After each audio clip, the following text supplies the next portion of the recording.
Vítajte. Dnes sa spoločne pozrieme na dve kľúčové kategórie trestnej činnosti, a to tak, ako by sme si spolu vypracovali jednu skúškovú otázku z kriminológie. Tak a poďme si to hneď na začiatok celé trochu zarámovať jednou otázkou. Na prvý pohľad robia obaja to isté, kradnú, ale ich metódy, dopad na spoločnosť a hlavne to, či ich vôbec vidíme, sú dva úplne odlišné svety. Čo nás teda dnes čaká? Najprv si dáme taký rýchly úvod do problematiky, potom sa ponoríme hĺbšie do majetkovej a hospodárskej kriminality, pozrieme sa na ich príčiny a prevenciu a na záver si to celé pekne zhrnieme a porovnáme. Fajn, tak poďme na prvú časť. Aby sme vôbec chápali, o čom sa bavíme, musíme si tieto dva typy trestných činov zasadiť do nejakého širšieho kontextu celkovej kriminality. No a tento graf to ukazuje úplne jasne. Keď sa pozrieme na štruktúru kriminality za rok 2023, tak vidíme, že majetková a hospodárska kriminalita spolu tvoria, skoro 60%. To je obrovské číslo a práve preto je tak dôležité rozumieť, čo presne sa za ním skrýva. Dobre, poďme sa teraz ponoriť hlbšie do tej prvej kategórie. Začneme majetkovou kriminalitou, tou, ktorú si asi každý z nás vie najľahšie predstaviť a ktorá je historicky najrozšírenejšia. Co to teda vlastne je? Úplne zjednodušene povedané, ide o akýkoľvek útok na cudzí majetok. Je to o tom, že si niekto vezme alebo poškodí niečo, čo mu jednoducho nepatrí. Je to ten najpriamejší a najsurovejší útok na vlastníctvo.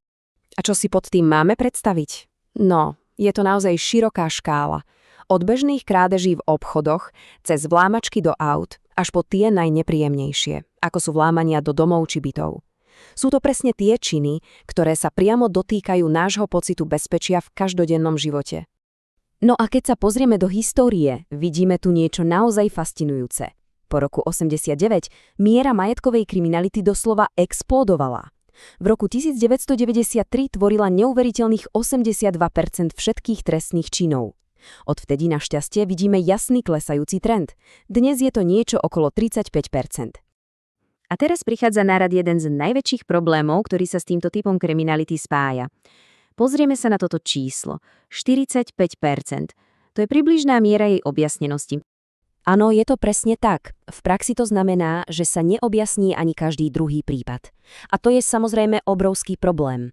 Nielenže to môže páchateľov tak povediac povzbudzovať, ale hlavne to podkopáva dôveru ľudí v celý systém spravodlivosti. Dobre, majetkovú kriminalitu máme za sebou. Poďme sa teraz presunúť k tej druhej kategórii, k tej, ktorá je síce oveľa menej viditeľná, ale ako za chvíľu uvidíme, jej finančný dopad je často priam astronomický. Hospodárska kriminalita je, na rozdiel od tej majetkovej, oveľa sofistikovanejšia. Tu už nehovoríme o jednoduchej krádeži. Hovoríme o podvodoch, o zneužívaní informácií a čo je kľúčové, páchajú ju ľudia, ktorí sú v nejakých významných pozíciách, v pozíciách moci a dôvery.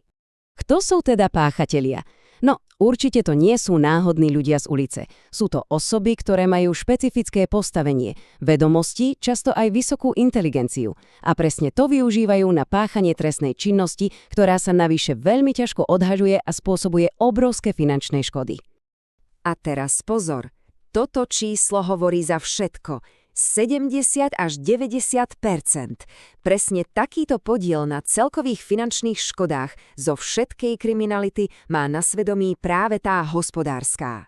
Takže hoci je týchto činov menej, ich ekonomický dopad je, proste devastačný. A tu sa dostávame k veľmi dôležitému pojmu v kriminológii, k takzvanému temnému číslu kriminality. Čo to je? Je to v podstate rozdiel medzi tým, koľko trestných činov sa naozaj stane a tým, koľko sa ich oficiálne zaregistruje. A práve pri hospodárskej kriminalite je toto číslo obrovské, pretože veľa prípadov sa nikdy neodhalí alebo ani nenahlási. A tento graf ukazuje ďalší, povedal by som až alarmujúci trend.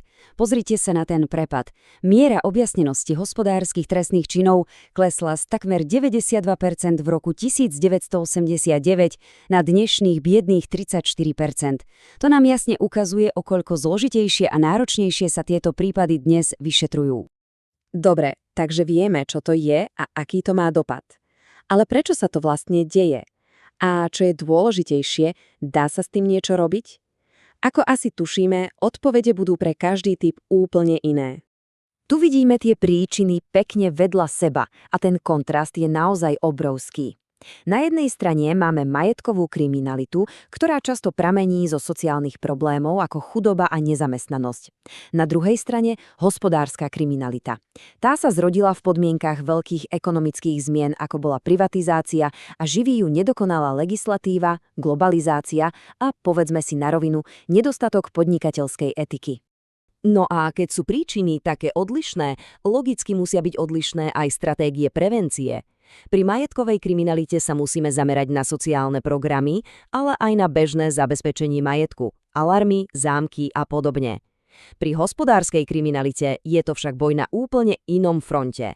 Tam potrebujeme lepšie zákony, silnejšiu kontrolu zo strany štátu a hlavne budovanie transparentného a etického podnikateľského prostredia.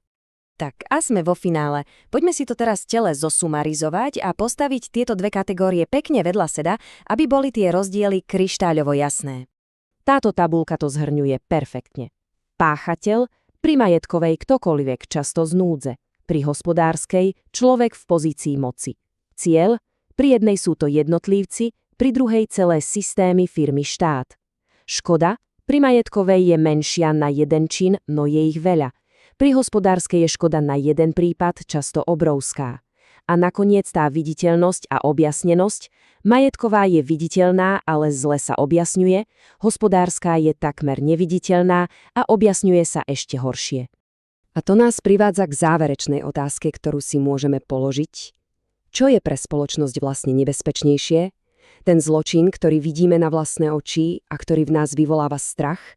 Alebo ten skrytý, ktorý nevidíme, no ktorý pomaly a systematicky nahlodáva dôveru v samotné základy štátu a spravodlivosti?